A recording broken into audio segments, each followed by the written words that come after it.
Mai Mahiu, Nakuru, Kisii, Kisumu, and everywhere else. What is happening in Kenya? Who are supposed to implement public policies? Are they really doing their job? Are they making life easier for Kenyans or more harder? This is Machuka Nyarieko TV show, and we are going to do a document on the Garrisa Bridge. Garrisa Bridge is on a panda between Madogo and Garrisa. Just before I proceed, press the button in front of your screen so that you can subscribe. This will enable you anytime we produce a video to get this appropriate news. Back to our topic, which today I want us to focus on the government preparedness in dealing with disasters. Is our government really prepared in dealing with the disasters? Does our government respect the experts' advice? A few years ago, we had a problem in Kichabe where the Sorai Dam overflowed. Then a few days ago, we have the Kichabe Dam, which was natural, also causing damages.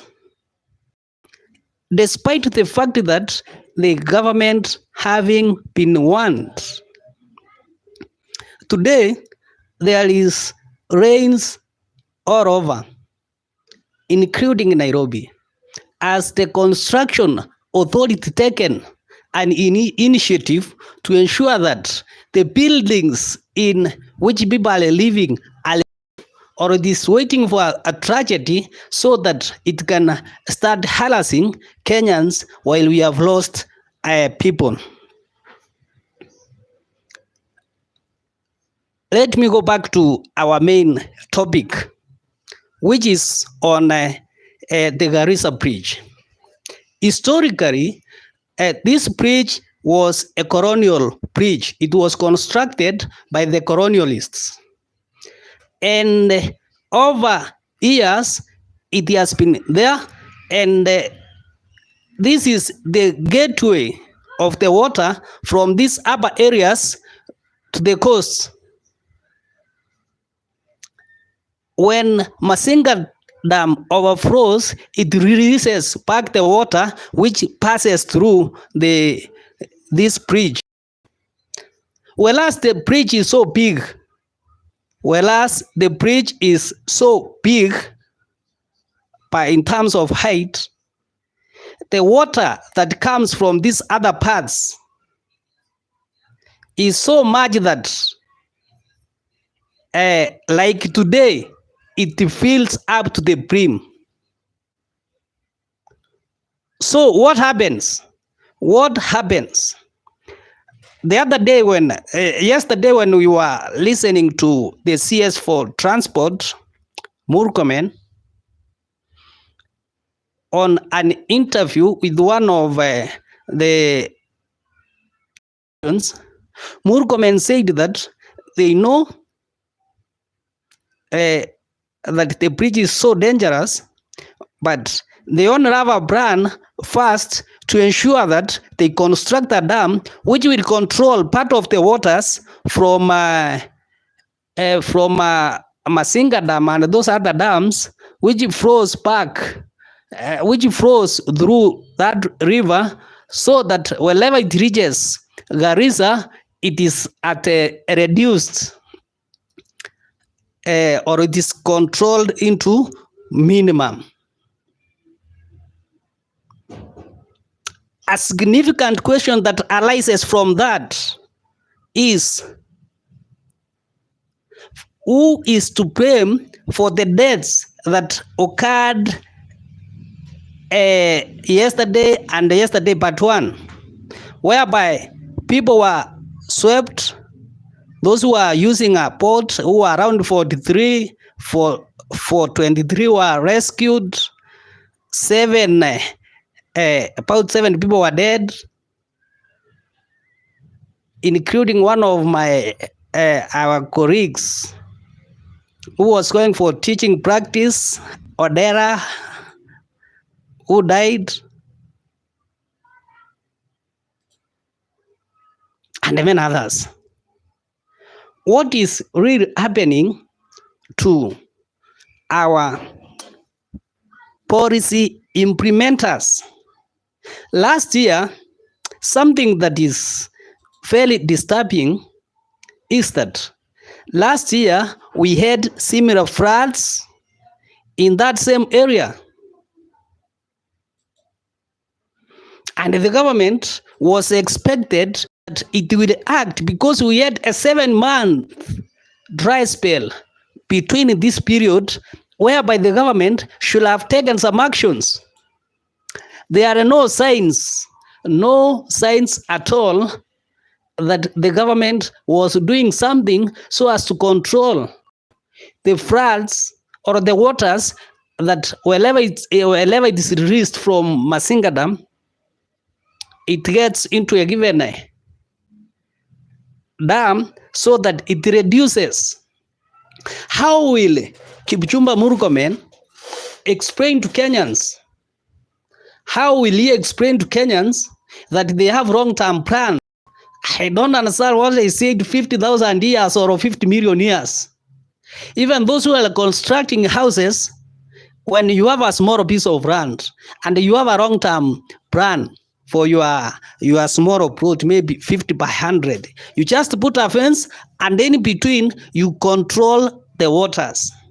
Does it mean the people of Garrisa will wait for the long-term 50 million years or 50,000 years as he was purporting yesterday?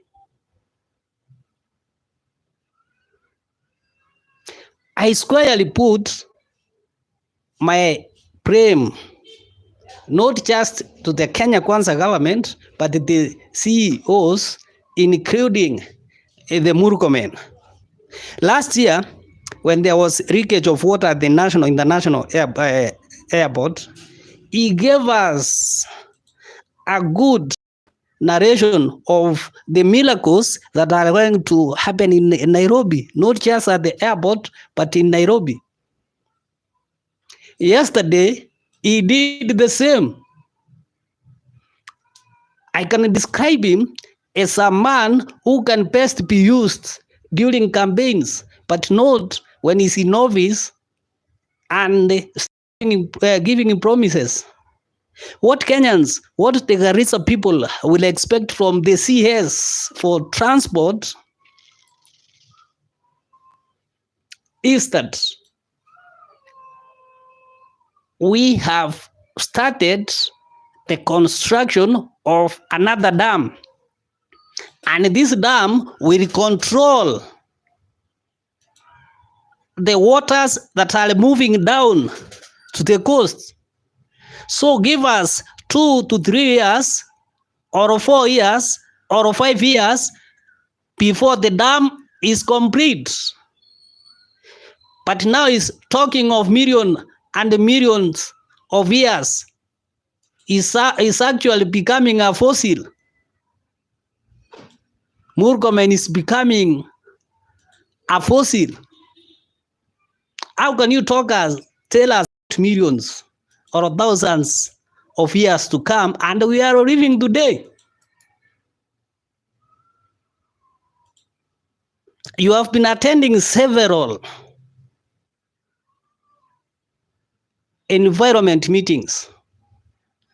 I wonder, and your ministry is well funded, I wonder whether you go to the meetings just to take the Kenyans' allowances and forget about your good plan.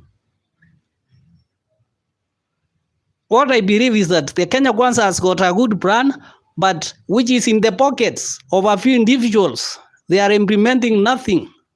They are offside in everything that they say. Okay, you said that there is underway, or the government is underway to construct about several kilometers of roads in Garrisa. The people of Garrisa don't want several kilometers fast if they are cut off from Nairobi. There has been a very good question that you need to answer. What have you been doing in the last 7 years? At 7 months, not years. What have you been doing in the last 7 months when Konabanda was very dry? Don't we have another area which is more drier that the bridge can be constructed? Because having done my groundwork, since I have several friends from Garrisa, I just came to conclusion that there is another better place which is drier, and that where you can construct the road or the bridge. For how long will the people of Garrisa suffer because of your incompetence, inefficient, and lack of focus? Because you have the policies, you have the resources. You cannot just go on national television and say that we are constrained by our resources because we found billions of deaths. Debts will never end. Do you want to finish paying the debt so that you will construct the bridge at Konabanda, that is between Madosa? Are you able to predict how the future is going to be? Are you very ignorant to ignore the experts' information? Because today they are still saying, the meteorologists are still saying that we expect more rains. Are you still saying that there's no way that these people can be assisted? Evacuation, of course, there are about 20 groups or evacuation groups that are in Garrisa today, which are doing some good work.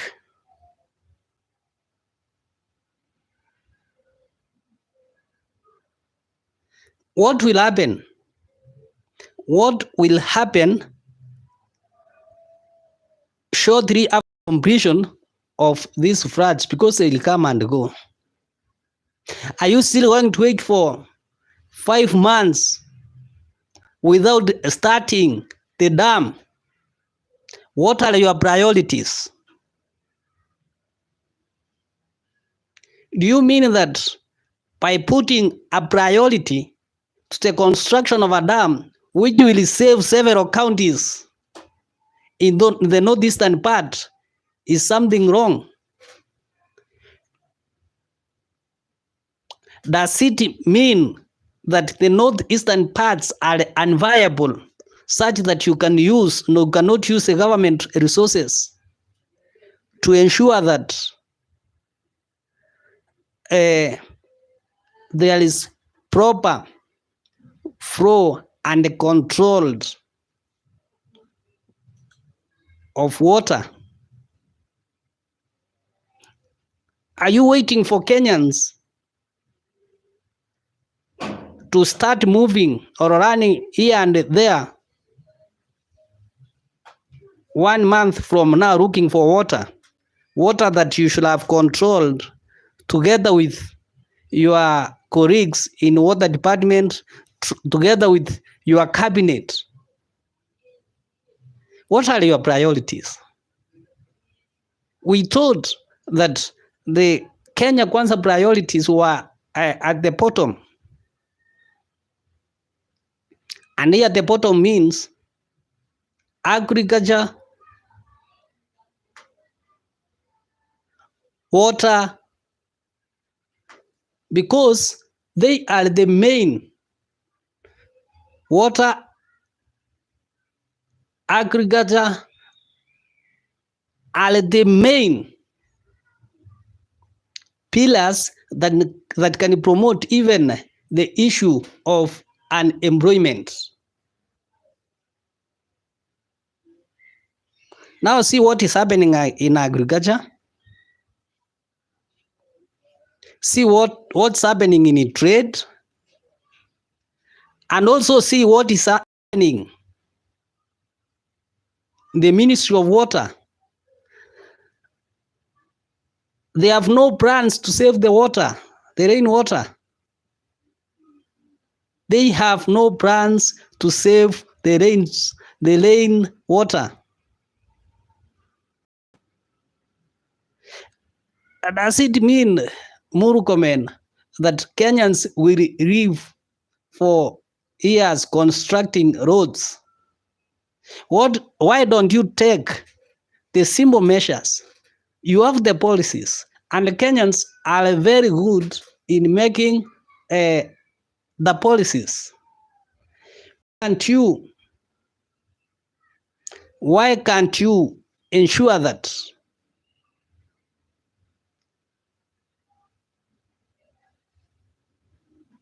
the policies which are available receive maximum listening from the CES for transport? We have the policy, but we lack listen from the CES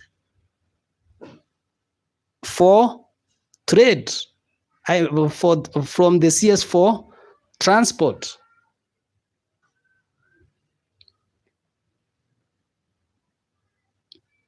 So here we find three things. The first one, we find three things that are causing problems to the issue of water management or the floods. One, ignorance. They ignore the ideas or the advice of the experts. Two, there is lack of policy implementation. Not just the lack of policy implementation, but lack of listened policy implementation and poor coordination among the government institutions, right from disaster management, Ministry of Water, Ministry of Internal Security, Ministry of Agriculture, because even agriculture is being highly affected during this time of flash floods. So it is very important for the CS not to plan for 50 million years to come, as he is purporting, but it's very significant for him to reason out that before you plan your 50 million or 1,000 years to come, you must plan for the 100 days. You must plan your compound at least how you will live or stay free from the waters within the 100 days. I'll also urge the minister, because we respect him, he's an orator who is best for campaigns and not in an office, because he's doing direct opposite what is expected when one is in an office. We can urge him to go back to his office and implement policies. There are policies which are awaiting funding. We have policies which are awaiting funding for those projects to be completed and people will stay safe.